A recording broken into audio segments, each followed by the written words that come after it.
नमस्कार। तिहाड़ जेल की सलाखों के पीछे बैठा यासीन मलिक आज भी भारतीय राजनीति और कश्मीर की त्रासदी के केंद्र में मौजूद एक नाम है। उम्र कैद की सजा काट रहे इस शख्स ने दिल्ली हाईकोर्ट में दाखिल अपने 85 पन्नों के हलफनामों में से जो दावे किए, उन्होंने सत्ता, सुरक्षा एजेंसियों और धर्म के गलियारों तक हलचल मचा दी।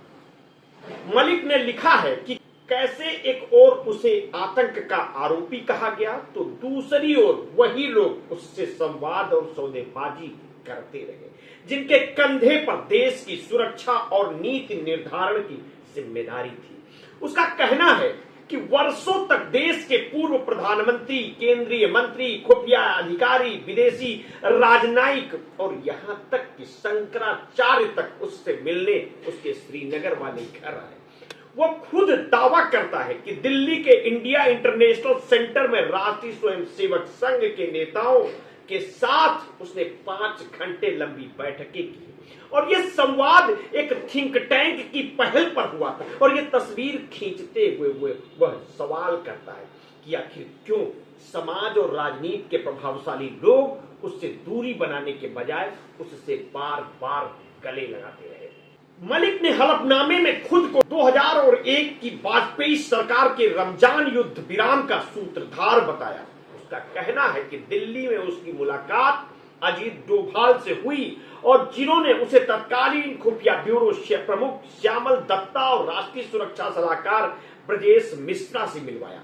आर.के. मिश्रा के घर पर हुई बैठकों का भी वो जिक्र करते हैं, जहां से उसने पाकिस्तान अधिकृत कश्मीर में अपने साथियों और यूनाइटेड जिहाद काउंसिल के प्रमुख सैयद सलाउद्दीन तक संदेश पहुंचाया।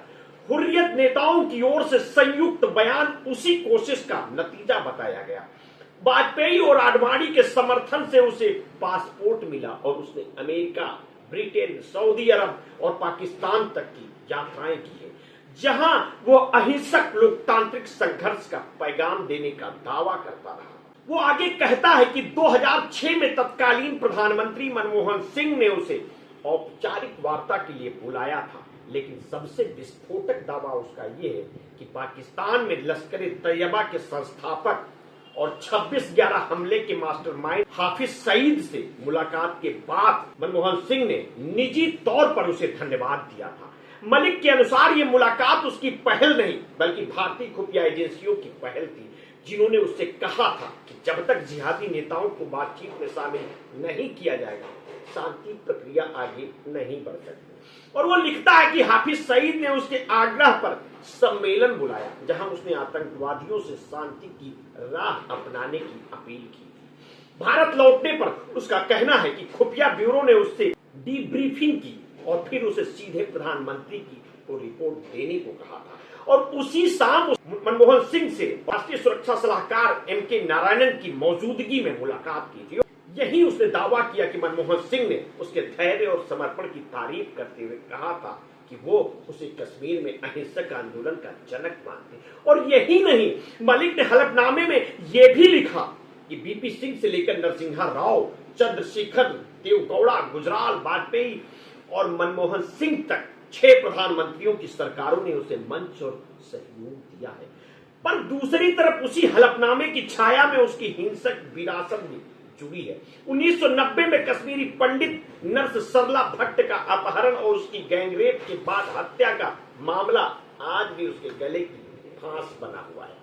जांच एजेंसियां दावा करती हैं कि इस अपराध के धागे यासीन मलिक तक जाते हैं और इसी सिलसिले में पिछले महीने श्रीनगर में उसके घर समेत कई ठिकानों पर छापे भी पड़े थे। और वही दौर था जब वायुसेना अधिकारियों की हत्या और पूर्व गृह मंत्री मुफ्ती मोहम्मद सईद की बेटी रूबिया सईद के अपहरण जैसे आरोप उस पर लगे थे। निर्वासित कश्मीरी पंडित समुदाय उसे अपने पलायन और नरसंहार का जिम्मेदार मानता है।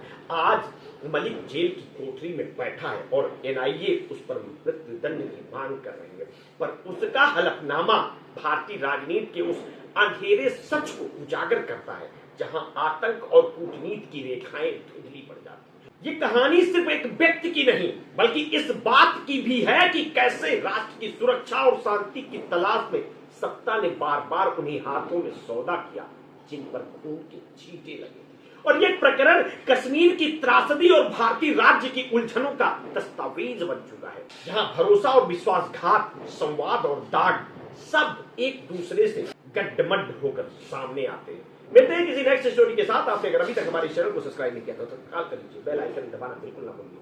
अपने स्वास्थ्य के प्रति सचेत रहिए, सजग रहिए, और हाँ, आपने कभी भी कोरोना वैक्सीन लगवाई है तो समय समय पर ब्लड प्रेशर की जांच अवश्य कराइए। अपना ध्यान रखिए। बहुत बहुत धन्यवाद। साधुवाद।